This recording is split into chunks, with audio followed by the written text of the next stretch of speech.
ကျောင်းနေကျူရှင်တွေမှာစာရီရန်တင်နေတယ်ဒါပေမဲ့ကိုရိုင်းကလိုက်လို့မပြီးနေဘူးကိုယ့်ရဲ့ကလေးကလည်းဒီလိုမျိုးစာလုပ်ရတာပြင်းနေတယ်စာရီကတလား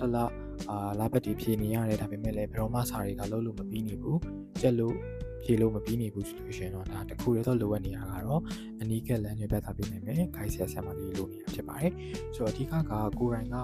တေချာလုပ်နေတဲ့ကလေးဆိုလို့ရှိရင်ပြဿနာမရှိဘူးကဲလို့မိဘကလည်းတေချာ train ပေးနိုင်တယ်တေချာမမှန်လုပ်မယ်စာမမှန်ချက်မယ်စာမမှန်မေးပေးမယ်ဆိုတော့အဆင်ပြေနိုင်တယ်ဒါပေမဲ့အဲ့လိုမဟုတ်တဲ့ကလေးတွေအတွက်ကြတော့ခုနကပြောတဲ့မျိုး guide ဆရာမလေးနဲ့တွားလို့ရပါတယ်ဆိုတော့ guide ဖြစ်တဲ့အတွက်ကြောင့်မို့လို့တီးပြီးသားပဲပေါ့နော်ချိုးချောင်းလည်းမသိရဲ့အတူလည်းရှိနိုင်တယ်အဓိကကဒီကျောင်းမှာကျူရှင်မှာတင်တဲ့စာတွေကိုပြန်ပြီးတော့မှရေးချင်းပေးရမှာဖြစ်ပါတယ်တကယ်လို့ကလေးကလိုက်နိုင်နေဆိုလို့ရှိရင်လည်းချိုးဆရာမလေးဆိုလို့ရှိရင်စာတွေကိုအသိကျုပ်တင်ပေးထားတာမျိုးလုပ်ပေးတယ်နောက်တစ်ခုကတကယ်လို့ကလေးကသိပြီးတော့အချိန်မပိုင်သေးဘူးဒီစာတွေကိုသိမရသေးဘူးဆိုလို့ရှိရင်လည်းတစ်ခေါက်ပြန်ရှင်းပြရမယ်လုပ်ပေးတယ်အဓိကတော့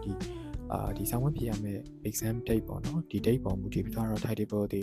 တေချာဆွဲပြီးတော့မှဘယ်နေ့မှာစာရေးပြအောင်လုပ်ပေးမယ်စသဖြင့်ဒီလိုမျိုး study plan ပေါ့နော်စာလုပ်ရမယ့် plan တွေဆွဲပြီးတော့မှလုပ်ပေးနေတာတော့ guide တွေလုပ်ပေးနေမှာဖြစ်ပါတယ်ဒါကြောင့်မလို့ဒီလိုမျိုး guide ကောင်းလေးတွေကိုခေါ်ချင်တယ်ဆိုလို့ရှိရင်လည်း The Guide မြန်မာမှာလာရောက်ပြီးတော့မှဆက်သွယ်လို့ရပါတယ်